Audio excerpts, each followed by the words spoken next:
How do you radio for help when help is a word you haven't learned yet? It all started when the salvage beacon cut through the static like a scream through silence. I adjust my headset, watching the coordinates resolve on my display. Another derelict, another payday. The Cerberus drifts 3 clicks away, a dark smudge against the asteroid field's glow. "Looks clean," Martinez says from the pilot's seat. "No energy signatures, no distress signals.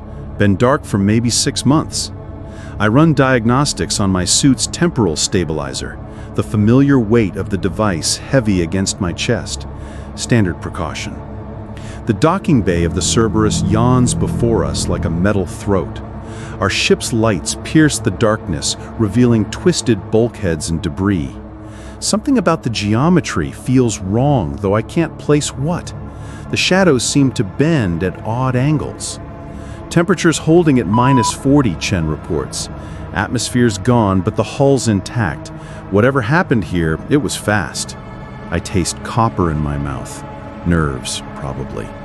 20 years and derelicts still make my skin crawl.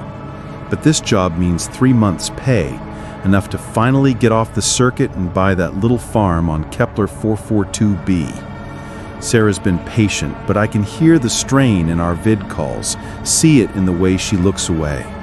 We dock with a metallic shudder that travels through the ship's bones. The airlocks cycle with pneumatic sighs, and then we're inside, our helmet lights carving bright cones through the darkness. The first thing I notice is the silence. Something deeper. Crew quarters should be this way, I say, consulting the ship's schematics. But the corridor ahead stretches longer than it should. I count doorways as we pass. 6, 7, 8. According to the blueprints, there should only be 4. Anyone else notice the layout's off? Chen's voice crackles.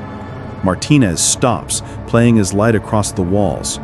Yeah, feels like we've been walking for 20 minutes, but the schematics say this corridor is only 30 meters long. I check my chronometer. 8 minutes. The first body's in the galley, slumped over a half-finished meal. The food is still fresh. But that's not what makes my breath catch. The corpse is small, child-sized. That's not possible, Martinez whispers.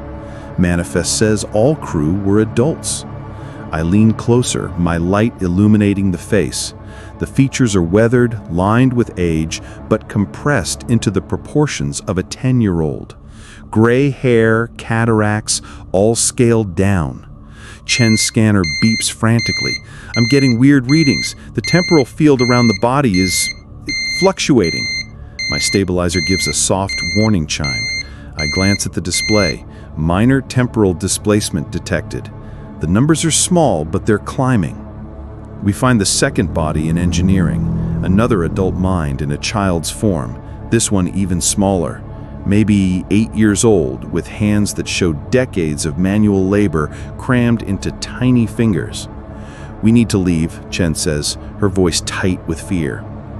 But I think about Sarah, about the farm.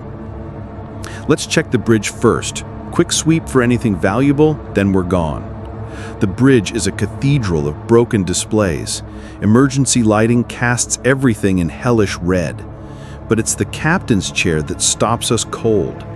A child sits there, maybe 6 years old, still strapped in. The uniform is tailored for an adult. Jesus, Martinez breathes. I approach the console and notice something that makes my blood freeze.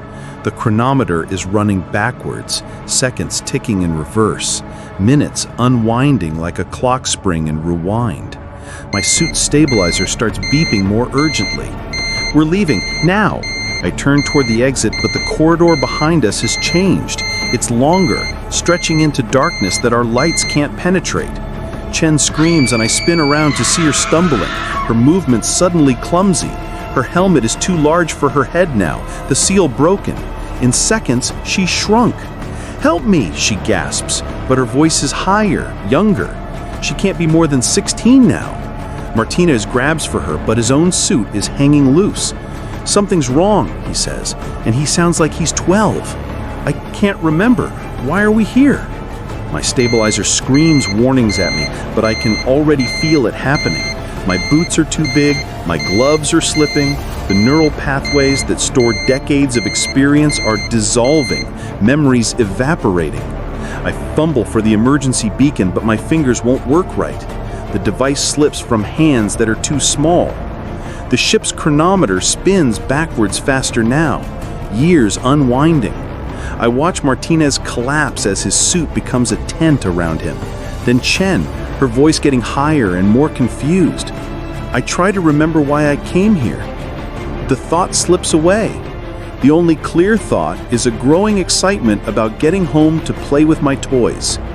The red lights pulse like a heartbeat as I crawl, my adult spacesuit a trailing costume.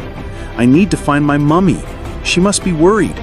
Behind me, the ship's AI begins its automated distress call. The message is simple, innocent. This is the cargo vessel Cerberus. We've discovered something wonderful, a fountain of youth. Please send more ships. We have so much to share.